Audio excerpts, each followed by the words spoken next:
Bonjour à toutes et à tous, bienvenue en direct sur Grand Lille TV, c'est la matinale de l'info, près de chez vous, avec vous, 7h30, et voici d'abord vos prévisions météo de ce vendredi 1er septembre. Des nuages et des pluies encore pour cet après-midi.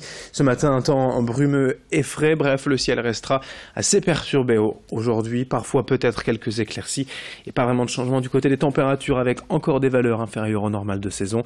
20 degrés tout juste aujourd'hui à Lille, les prévisions complètes bien sûr après ce journal. L'actualité est d'abord la braderie, l'événement de retour ce week-end, et comme chaque année, les premiers bradeux sont déjà installés sur l'esplanade entre le Vieux-Lille et la Citadelle.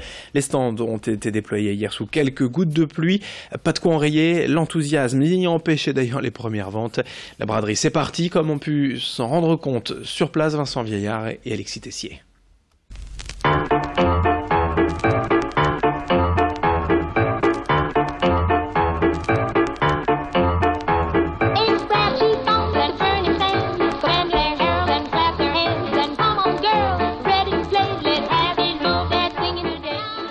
La braderie n'a pas encore commencé et déjà de nombreux brocanteurs sont arrivés ici à l'esplanade du Champ de Mars ce jeudi après-midi, comme vous pouvez le voir derrière moi.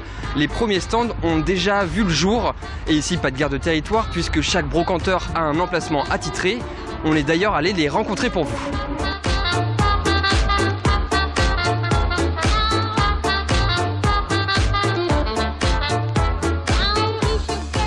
Moi je fais beaucoup de linge, donc automatiquement je vais préparer mes bâches pour être sûr que s'il pleut je peux recouvrir.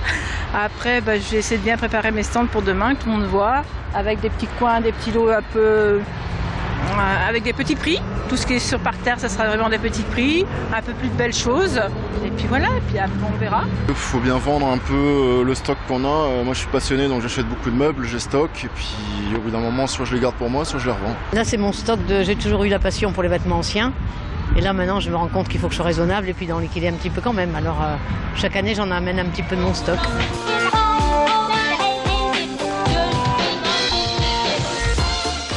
La braderie commence officiellement ce samedi matin, mais les transactions ont déjà eu lieu dès ce jeudi.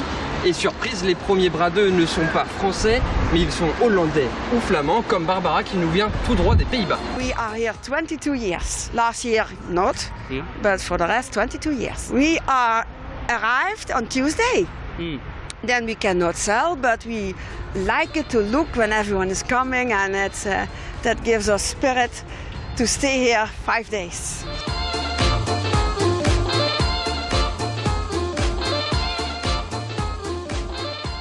La braderie du côté pratique aussi, avec les infos pour circuler facilement dans le périmètre et aux abords de Lille. Transpol est évidemment sur le coup avec un dispositif spécial. Le métro circulera en continu non-stop dès demain matin jusqu'à dimanche soir. Les bus évidemment ne pourront pas circuler dans le centre-ville mais seront plus nombreux, plus fréquents autour du périmètre.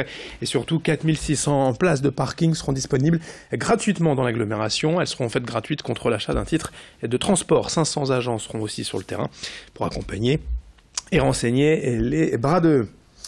On enchaîne à propos de l'hôtellerie ce week-end à Lille, car si la maire de Lille, Martine Aubry, annonçait mercredi que les chiffres de réservation étaient plutôt bons, le sentiment est vraiment tout autre chez les professionnels. Ce week-end de braderie est d'ordinaire le moment phare pour les hôtels lillois, et pour l'heure, les divers établissements du centre-ville n'ont pas encore fait le plein. Écoutez ainsi Emmanuel Thébault, président de l'UMIH, au micro de Brieux-Gorgy.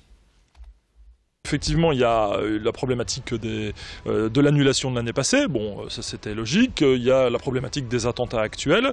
Et donc, par conséquent, une communication qui, pour nous, n'a pas forcément été faite pour inciter les gens à venir. Parce que j'entends bien Madame Aubry qui dit qu'elle est sereine et qu'il n'y aura pas de soucis. Enfin, qu'il n'y aura pas. Elle ne l'affirme pas, mais dire que tout le nécessaire a été fait pour qu'il n'y ait pas de soucis au niveau d'attentats ou autre chose. Et donc, par conséquent, on a peu communiqué sur cet aspect-là des choses. Ça aurait été bien de le faire. Bref, la Redoute rachetée par le groupe Galeries Lafayette, l'annonce a été faite hier via un communiqué. Les Galeries Lafayette vont donc prendre une participation majoritaire de 51% dans la Redoute, avec l'objectif à terme d'en acquérir 100%. Dans la métropole lilloise, la station de métro L'Homme-Lambersart sur la ligne 2 devient L'Homme-Lambersart Arthur Notbar.